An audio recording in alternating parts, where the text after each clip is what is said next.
नमस्कार दोस्तों, जय श्री कृष्णा, राधे राधे। दोस्तों, आज मैं आपको गणेश भगवान की कृपा की कहानी सुनाने जा रही हूँ। तो प्रेम से बोलिए गणेश भगवान की जय हो। एक समय की बात है, एक छोटे से गांव में एक परिवार रहता था। उस परिवार में सास, उसका बेटा और बहू रहते थे। परिवार बहुत साधारण था, पर घर में रोज झगड़ा बना रहता था। सास का स्वभाव थोड़ा कठोर था। बहू नई नई आई थी, इसलिए दोनों के विचार अक्सर मिलते नहीं थे। छोटी छोटी बातों में तकरार हो जाती। बेटा दोनों के बीच परेशान रहता था।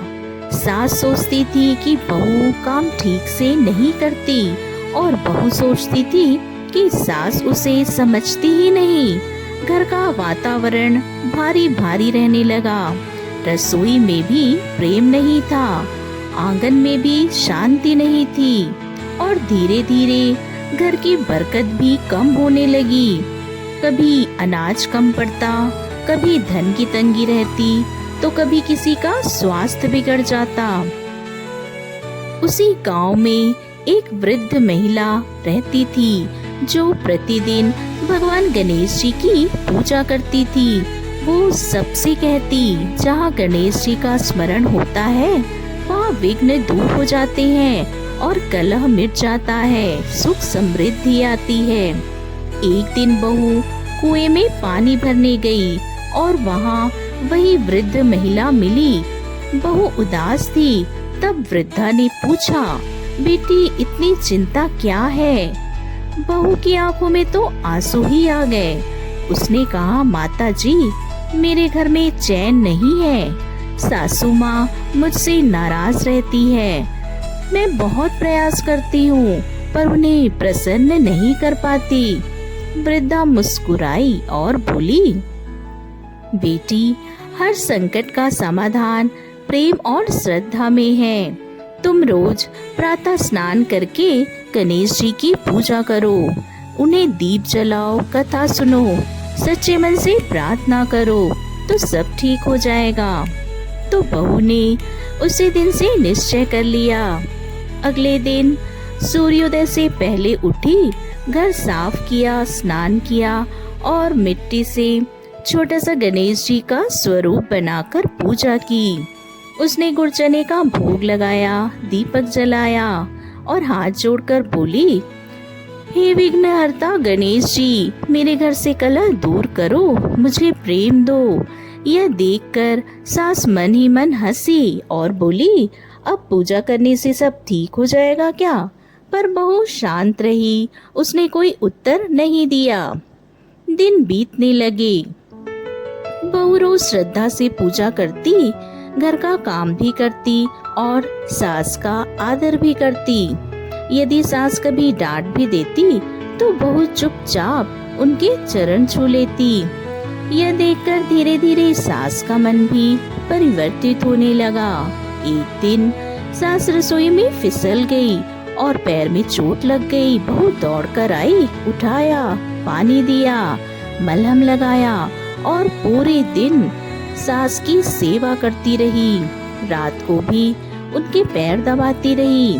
सास ने सोचा, मैं इतना कठोर व्यवहार करती हूँ, फिर भी यह मेरी कितनी सेवा कर रही है। उसी रात सास को स्वप्न में गणेश जी ने दर्शन दिए। उसने देखा उज्जवल प्रकाश फैला है और गणेश भगवान विराजमान है। मुस्कुराकर कह रहे हैं, तुम्हारी बहू सच्चे मन से मेरी पूजा करती है, सेवा और प्रेम का मार्ग अपना रही है, तो तुम भी अपना हृदय कोमल करो।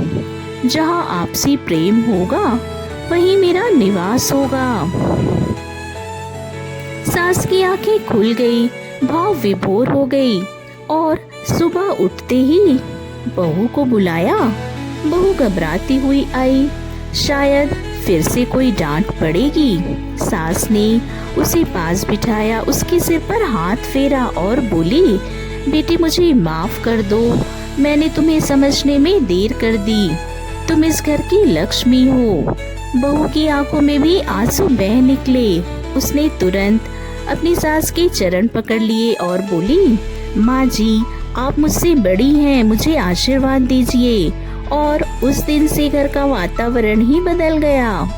जहाँ पहले कटु वचन सुनाई देते थे, वहाँ अब मधुर बातें होने लगी।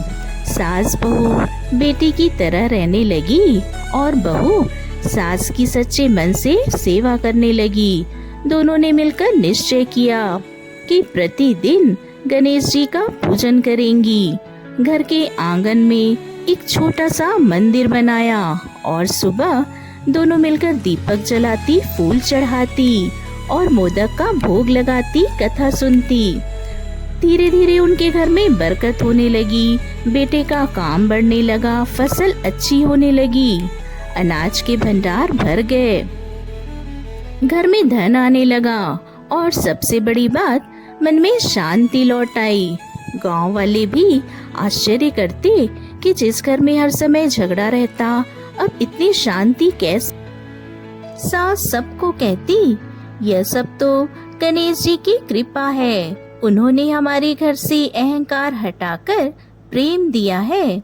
हे गणेश जी महाराज, जैसी कृपा आपने सास बहू पर करी, वैसी ही कृपा आप अपने सभी भक्तों पर करना। कहानी अधूरी हो तो पूरी करना, पूरी हो तो मान रखना, सबके नित नियम और व्रत को पूर्ण करना। जय हो गणेश जी महाराज की।